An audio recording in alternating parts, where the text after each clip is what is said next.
Janasena TDP కూటమి రాబోయే ఎన్నికల్లో వైసీపీని ఓడించడమే ఏకైక లక్ష్యంగా ప్రయాణం చేస్తుందని మాజీ మంత్రి హరిరామ జోగయ్య అన్నారు.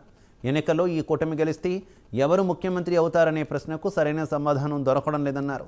ముఖ్యమంత్రి ఎవరు అనే విషయం చంద్రబాబు, పవన్ కళ్యాణ్ మధ్య స్పష్టత ఉండాలన్నారు. రాబోయేది టీడీపీ ప్రభుత్వమేనని, చంద్రబాబే సీఎం అని సందర్భం వచ్చినప్పుడల్లా టీడీపీ నాయకులు ప్రకటిస్తున్నారని జోగయ్య తెలిపారు. టీడీపీకి సీఎం పదవి ఇవ్వడానికి జనసేన సిద్ధంగా లేదన్నారు.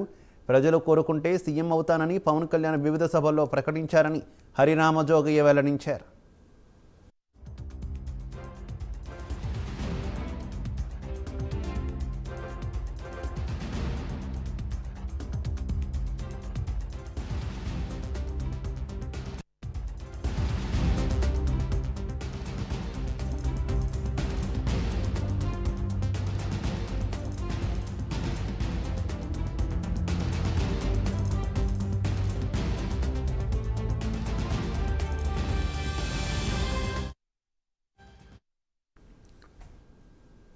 తుఫాను కారణంగా